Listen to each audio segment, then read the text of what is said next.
Hi folks, Job Lot Comics here, having a look at another old Superman comic you've probably forgotten about. This is number 7 of the relaunched Superman title from 1987. Lots of sevens here. And of course this is John Byrne's incredible run on that comic book after he relaunched the title with the Man of Steel miniseries. So just thought you might want to have a quick look at this. A very random and just sort of normal run-of-the-mill issue of Superman, and it starts with a terrific splash page. We get some interesting characters there. You see the credits. Byrne was doing the words and the pictures. Carol Cassell, who's inking, is always really good. And this is a story about Rampage. So we get your usual kind of scientist setup thing here. Look at all the story, look at all the plot exposition in this, yeah? Back in the time when comics used to actually tell really involved stories. Here's an advert for the Shadow relaunch. Here's Clark at work.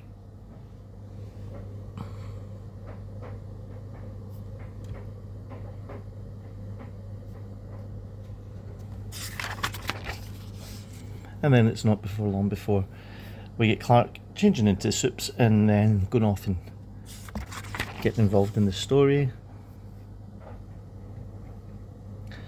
Well, there's an advert for that Mike Grell relaunch of the Green Arrow, where they did a kind of, I think it was a 3-issue prestige format. I wonder if I've got them anywhere. I think I used to have them. I think it was quite controversial at the time. Here's another great splash page. This is Rampage. And she didn't skip leg day. What in the name of... So we get this sort of battle.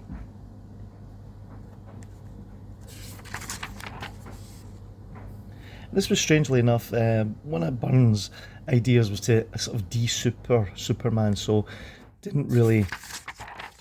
So kind of took the omnipotence of Superman away in this run here, made him just a little more vulnerable and a little more open to some of these villains. Because let's face it, if you're Superman, you ain't going to worry about too much. But Byrne decided that what he would do is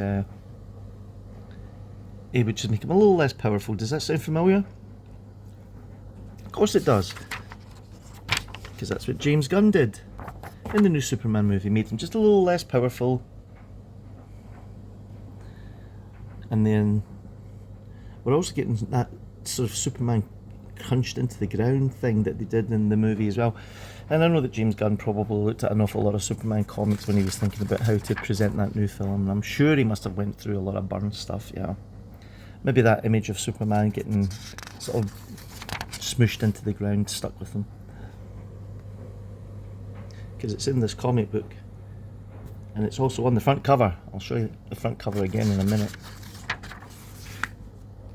I could be wrong. Let's face it, I probably am wrong.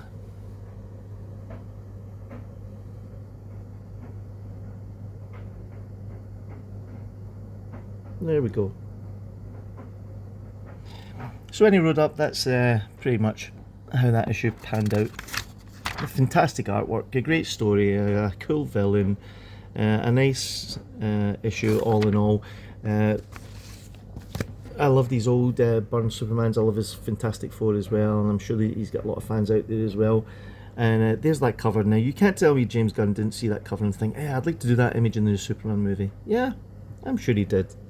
He probably didn't. I don't know. I'm talking about it most of the time. Anyway, hope you enjoyed that. If you did, subscribe to the channel, and I'll see you on the next one.